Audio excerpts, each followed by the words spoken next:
the best academy. Hi friends, welcome to Harish academy. ఈరోజు వార్తలు నిలిచిన జాతీయ అంతర్జాతీయ రాష్ట్రీయ అంశాల గురించి, వార్తలు నిలిచిన వ్యక్తులు, అవార్డులు, పుస్తకాలు, మరి క్రీడా సంబంధిత సమాచారం, ఒక్కొక్క అంశాన్ని వివరంగా తెలుసుకుందాం. ఫస్ట్ టాపిక్ వచ్చేసి ఇటీవల భారతదేశంలో రాజకీయ పార్టీలకు వస్తున్న ఆదాయానికి సంబంధించి ఏడిఆర్ రిపోర్ట్ అనేది వార్తల్లోకి వచ్చింది. అసోసియేషన్ ఫర్ డెమోక్రటిక్ రీఫార్మ్స్, ఈ ఏడిఆర్ అనే సంస్థ ముఖ్యంగా రాజకీయాలకు సంబంధించి, పొలిటికల్ పార్టీస్కి సంబంధించి లేదా ఎన్నికలకు సంబంధించి ప్రముఖ నివేదికలు విడుదల చేస్తూ ఉంటుంది. మనం చాలాసార్లు చూస్తూ ఉంటాము క్రిమినలైజేషన్ ఆఫ్ పాలిటిక్స్ అని చెప్పేసి, సో నేరమయమైన రాజకీయాలు అని చెప్పేసి గణాంకాలు కూడా రిలీజ్ చేస్తూ ఉంటుంది. సో ఏడిఆర్ రిపోర్ట్స్ నుండి ఎగ్జామినేషన్ పాయింట్ ఆఫ్ వ్యూ కూడా మనము గుర్తుపెట్టుకోవాల్సిన కొన్ని పాయింట్స్ ఉంటాయి. సో ఇక్కడ అబ్జర్వ్ చేస్తే భారతదేశంలో రాజకీయ పార్టీలకు వస్తున్న ఆదాయం, అందులో జాతీయ పార్టీల ఆదాయం వచ్చేసేసి 2023-24 ఆర్థిక సంవత్సరంలో 5,820 కోట్ల రూపాయలు అంట. అందులో దాదాపు 75% భారతీయ జనతా పార్టీకే రావడం జరిగిందంట. సో రాజకీయ పార్టీలకు వచ్చే ఆదాయం ఉంటుంది కదా, ఆదాయానికి సంబంధించిన గణాంకాలను ఇటీవల ఏడిఆర్ విడుదల చేయడం జరిగింది.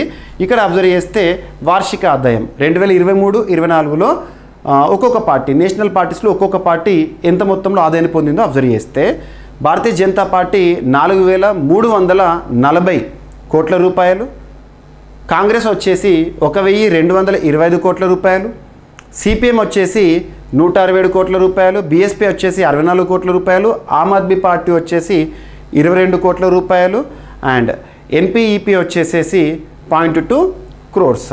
గుర్తుంచుకోండి. సో ఎగ్జామినేషన్ పాయింట్ ఆఫ్ వ్యూలో ముఖ్యంగా డిస్క్రిప్టివ్ ఎగ్జామినేషన్లో ఇటువంటి గణాంకాలు అనేవి మనకి ఇంపార్టెంట్గా చూడొచ్చు. ఓకేనా? సో ఇటువంటి రిపోర్ట్స్ ఏవైతే ఉంటే వీటన్నిటి కూడా మీకు నేను మన వాట్సాప్ ఛానల్ ఇస్తున్నాను, అప్డేట్స్ ఇస్తున్నాను. So Praveen sir WhatsApp channel ఇప్పటి వరకు ఎవరైనా ఫాలో కానట్లుంటే సో ప్రవీణ్ సార్ పేరుతో వాట్సాప్ ఛానల్ ఉంటుంది, ఫాలో అవ్వండి. మీకు నేను ఇది అందులో పోస్ట్ చేయడం జరిగింది. ఓకేనా?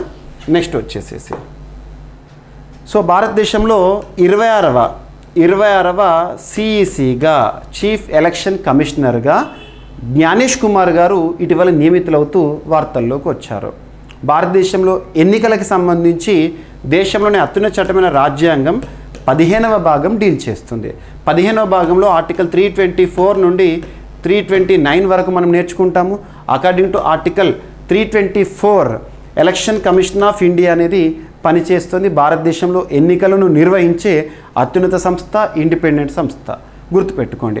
అటువంటి ఎలక్షన్ కమిషన్కి 1+2 బాడీగా ఇప్పుడు మనం చూడొచ్చు కంపోజిషన్. 1993 నుండి 1+2 బాడీగా ఎలక్షన్ కమిషన్ పనిచేస్తుంది. అందులో ప్రధాన ఎన్నికల కమిషనర్ ఉంటారు, 2 ఇతర ఎన్నికల కమిషనర్లు ఉంటారు. ప్రధాన ఎన్నికల కమిషనర్గా జ్ఞానేష్ కుమార్ గారు 26వ సిఈసిగా నియమితులయ్యారు. ఎవరి స్థానంలో అంటే రాజీవ్ కుమార్ గారి స్థానంలో.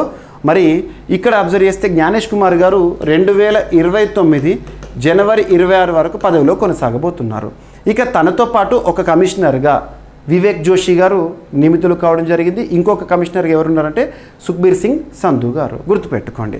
సో ఎన్నికలకు సంబంధించి, ఎన్నికల సంఘానికి సంబంధించి మనకిది ఇంపార్టెంట్ టాపిక్. నెక్స్ట్ వచ్చేసి మత్స్య 6000 జలాంతర్గామి విజయవంతం అని చెప్పేసేసి మన భారతదేశం సాధిస్తున్న ఘనతలు అద్భుతం. ముఖ్యంగా స్పేస్ టెక్నాలజీలో ప్రపంచంలో ఏ దేశానికి కూడా పాసిబుల్ అవ్వంది మన భారతదేశానికి పాసిబుల్ అయింది. అదేంటంటే చంద్రయాన్ 3 ద్వారా చంద్రుని యొక్క దక్షిణ గోళం ఏదైతే ఉంటుందో సదర్న్ పార్ట్లో ల్యాండ్ అయింది. విక్రమ్ ల్యాండర్ చంద్రయాన్ 3లో భాగంగా ఆగస్టు 23, 2023. ఆ తర్వాత ఆదిత్య L1 అని చాలా ప్రయోగాలు మనం చేస్తున్నాం, అద్భుత విజయాలను సాధిస్తున్నాము. ఇక మన వంతు వచ్చేసేసింది సముద్ర గర్భంలో పరిశోధనలు. సో సముద్ర గర్భంలో దాదాపు 6 కిలోమీటర్ల లోపల లేదంటే 6,000 మీటర్ల లోతున క్యాప్సూల్ ద్వారా 3 శాస్త్రవేత్తలు వెళ్ళేసేసి సముద్ర గర్భంలో పరిశోధనలు చేయడము. దానికోసం ఒక క్యాప్సూల్ని తయారు చేస్తున్నారు. ఆ క్యాప్సూల్ పేరు ఏంటంటే మత్స్య 6000. మరి ఈ ప్రోగ్రాం పేరు సముద్రయాన్. గుర్తుపెట్టుకోండి. మరి ఇక్కడ అబ్జర్వ్ చేస్తే ఈ మత్స్య 6000 క్యాప్సూల్ని ఎవరు తయారు చేశారు? National institute of ocean technology వారు తయారు చేశారు. ఇటీవల ఆ జలాంతర్గామి ప్రయోగం ఏదైతే ఉంటుందో విజయవంతమైంది. సో ఇప్పుడు ట్రయల్స్ జరుగుతున్నాయి. లోతైన సముద్రంలో పరిశోధనలు చేసేందుకు రూపొందించిన జలాంతర్గామి మత్స్య 6000 ప్రయోగం విజయవంతమైంది. ఈ మేరకు national institute of ocean technology ఒక ప్రకటనలో తెలిపింది, సముద్రయాన ప్రాజెక్టులో భాగంగా 4వ తరం జలాంతర్గామిని అభివృద్ధి చేసే పనిని NIOTకి నేషనల్ ఇన్స్టిట్యూట్ ఆఫ్ ఓషన్ టెక్నాలజీకి మినిస్ట్రీ ఆఫ్ ఎర్త్ సైన్సెస్ వారు అప్పగించారు. దీంతో ఆ సంస్థ మత్స్య 6000 పేరుతో జలాంతర్గామిని తయారు చేసింది. ఇందులో 2.1 మీటర్స్ వ్యాసం కలిగిన గోళాకారంలో 3 వ్యక్తులు కూర్చొని ప్రయాణించేలా ఏర్పాటు చేయడం జరిగింది. గుర్తుంచుకోండి, ఓకేనా. ఇక మన రక్షణ రంగానికి సంబంధించిన క్వశ్చన్స్ ఎగ్జామినేషన్లో చూస్తాము. రక్షణ రంగానికి సంబంధించి ముఖ్యంగా exercises in news, defence exports మరియు ఇటీవల డిఫెన్స్ రిలేటెడ్ ఒప్పందాలు, అంతర్జాతీయ స్థాయిలో ప్రముఖమైన defence reports SIPRI, global fire index ఇటువంటివి కానివ్వండి, ఇటీవల డిఫెన్స్ అక్విజిషన్ కౌన్సిల్ వేటికి ఆమోదముద్ర వేసింది, మరియు పూర్తి స్వదేశీ పరిజ్ఞానంతో తయారవుతున్న ఆయుధ సంపత్తి, ఇటువంటి వాటిపైన ఎగ్జామినేషన్లో క్వశ్చన్స్ ఎక్స్పెక్ట్ చేయరు. ఇక్కడ అబ్జర్వ్ చేస్తే మన డిఫెన్స్ ఎక్స్పోర్ట్స్ అనేవి పెరుగుతున్నాయని చెప్పేసి గతంలో చూసాము. లాస్ట్ ఇయర్లో 21,000 crores పైగా డిఫెన్స్ ఎక్స్పోర్ట్స్ చేశాము. ఇక రానున్న రోజుల్లో ఫిలిప్పీన్స్ మన భారతదేశం నుండి దాదాపు $200 మిలియన్ విలువైన ఆకాష్ మిసైల్ సిస్టమ్ని అక్వైర్ చేయబోతోంది. సో దీనికి సంబంధించి అఫీషియల్ ఇన్ఫర్మేషన్ అనేది రావడం జరిగింది. మరి ఆకాష్ మిసైల్స్ని ఎవరు అభివృద్ధి చేశారంటే డిఫెన్స్ రీసెర్చ్ డెవలప్మెంట్ ఆర్గనైజేషన్, గుర్తుపెట్టుకోండి. నెక్స్ట్, విజయనగర రాజుల 14వ శతాబ్దపు శాసనం అనేది ఇటీవల లభ్యమైంది. విజయనగర రాజుల శాసనం కర్నూలు జిల్లా కోడుమూరు అండ్ వర్కరు గ్రామాల మధ్య లభ్యమైంది. సంగమ వంశస్థాపకుడు హరిహర రాయలు 14వ శతాబ్దంలో ఈ శాసనం వేయించారని పురావస్తు అధికారులు చెప్పడం జరిగింది. ఇక వార్తలు నిలిచిన సదస్సు 22వ తారీఖు ఫిబ్రవరి 22 నుంచి పూసా కృషి విజ్ఞాన్ మేళా అనేది ప్రారంభం కాబోతోంది. కొత్త విత్తనాల ఆవిష్కరణతో పాటు రైతులకు టెక్నాలజీలను పరిచయం చేసే పూసా కృషి విజ్ఞాన్ మేళా 2025ను ఈ నెల అంటే ఫిబ్రవరి నెల 22వ తేదీన ఢిల్లీలో కేంద్ర వ్యవసాయ మంత్రి శివరాజ్ సింగ్ చౌహాన్ గారు ప్రారంభించనున్నారు. భారతీయ వ్యవసాయ పరిశోధన సంస్థ డైరెక్టరు చెరుకుమల్లి శ్రీనివాసరావు గారు ఈ విషయాన్ని తెలపడం జరిగింది. గుర్తుంచుకోండి, ఓకేనా. మరి ఎవరు నిర్వహిస్తున్నారంటే ఈ మేళాను భారతీయ వ్యవసాయ పరిశోధన సంస్థ ICAR, Indian council of agricultural research and Indian agricultural research institute IARI వారు సంయుక్తంగా నిర్వహించబోతున్నారు. ఇక మరొక సదస్సు ఇటీవల ముగింపుతో వార్తల్లోకి వచ్చింది. ఫిబ్రవరి 14 నుండి 17 వరకు జరిగిన ఢిల్లీలో, దేశ రాజధాని ఢిల్లీలో జరిగిన global textile expo Bharat Tex 2025 అనేది వార్తల్లోకి వచ్చింది. భారతదేశంలోనే అతిపెద్ద గ్లోబల్ టెక్స్టైల్ ఈవెంట్ అనేది జరిగింది, గుర్తుపెట్టుకోండి.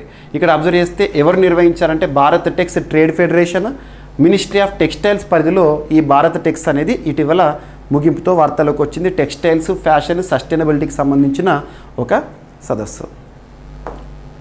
And Indian ocean conference 8th Indian ocean conference అనేది ఇటీవల మస్కట్లో ఫిబ్రవరి 16th, 17th 2 రోజుల పాటు జరిగింది. ఈ ఇండియన్ ఓషన్ కాన్ఫరెన్స్ అనేది 2016 సంవత్సరంలో ఏర్పాటైంది. ముఖ్యంగా ఇండియన్ ఓషన్ ప్రాంతంలో ఉన్న దేశాలు ఏవైతే ఉంటాయో ఆ దేశాల మధ్య సహకారము మరియు నావీకి సంబంధించి సహకారం కానివ్వండి, ఇండియన్ ఓషన్ పరిధిలో రక్షణ వ్యవహారాలకు సంబంధించి డిస్కస్ చేయడం జరిగింది, గుర్తుపెట్టుకోండి, ఓకేనా. India is called as queen of Indian ocean అని చెప్పేసి కూడా మనము చూస్తూ ఉంటాం. దాదాపు 60కి పైగా దేశాలు ఇందులో పాల్గొనడం జరిగింది. నెక్స్ట్ వచ్చేసి ఆంధ్రప్రదేశ్ రాష్ట్రానికి సంబంధించి 54 కరువు మండలాల్లో ఉపాధి పని దినాలు 150కి పెంచడం జరిగిందంట. గత 5 ఏళ్లలో అదనపు పని దినాలు కల్పించడం ఇదే మొదటిసారి ఆంధ్రప్రదేశ్ రాష్ట్రంలో. ప్రస్తుతం కూటమి ప్రభుత్వం అధికారంలో ఉంది. కరువు మండలాల్లో ఉపాధి పని దినాలు 150 రోజులకు పెంచుతూ ప్రభుత్వం కీలక నిర్ణయం తీసుకుంది. ఇప్పటికే 100 పని దినాలు వినియోగించుకున్న కుటుంబాలు మార్చి నెలాఖరులోగా మిగతా 50 ఉపయోగించుకోవచ్చంట. తక్షణమే అదనపు పని దినాలు అమల్లోకి వస్తాయని రాష్ట్ర పంచాయతీరాజ్ గ్రామీణాభివృద్ధి శాఖ కలెక్టర్లకు పంపిన ఉత్తర్వుల్లో పేర్కొనడం జరిగింది, గుర్తుంచుకోండి. సత్యసాయి, అన్నమయ్య, కర్నూలు, చిత్తూరు, అనంతపురం జిల్లాలో ఖరీఫ్ 2024 ప్రభావిత 54 మండలాల్లో ఉపాధి పథకంలో అదనపు పని దినాల కోసం రాష్ట్ర ప్రభుత్వం కేంద్రానికి పంపిన నివేదిక ఏదైతే ఉంటుందో ఆమోదం తెలపడం జరిగింది. ఇక తెలంగాణ రాష్ట్రానికి సంబంధించి ఇటీవల విడుదలైన నివేదిక, తెలంగాణ రాష్ట్ర అర్ధ గణాంక నివేదిక. దాన్ని ఇటీవల రాష్ట్ర ఆర్థిక శాఖ మంత్రి మరియు ఉప ముఖ్యమంత్రిగా విధులు నిర్వర్తిస్తున్న బట్టి విక్రమార్క గారు విడుదల చేయడం జరిగింది. రాష్ట్ర జిఎస్డిపి వచ్చేసి 14.5% వృద్ధి సాధించిందంట. 2023-24లో జిఎస్డిపి విలువ మన విషయానికి వస్తే 15,01,981 కోట్ల రూపాయలు అంట. దేశ జీడిపిలో రాష్ట్ర జిఎస్డిపి వాటా 5.1%కి చేరింది. గుర్తుపెట్టుకోండి. 2014-15 నుంచి 2023-24కి 196% వృద్ధి సాధించిందంట. ఓకేనా. అండ్ క్రీడలకు సంబంధించిన ఒక అంశము, ఇటీవల చైనాలో హర్బిన్ వేదికగా ముగిసిన 9th ఏషియన్ వింటర్ గేమ్స్, అందులో పథకాల పట్టికలో చైనా టాప్ పొజిషన్లో నిలిచింది. ఫిబ్రవరి 7వ తేదీ నుండి 14వ తేదీ వరకు 9th ఏషియన్ వింటర్ గేమ్స్ అనేవి జరిగినాయి. ఇక్కడ అబ్జర్వ్ చేస్తే చైనా పథకాల పట్టికలో టాప్ పొజిషన్లో నిలిచింది మొత్తం 85 మెడల్స్తో. మరి ఈ క్రీడలకు సంబంధించి మస్కట్ ఏంటంటే బిన్ నీని అనేవి మస్కట్స్. గుర్తుపెట్టుకోండి, చైనాలో జరిగినాయి. మరి ఇందులో పాల్గొన్న ఇండియాకి ఒక మెడల్ కూడా రాకపోవడము దురదృష్టకరం. ఇక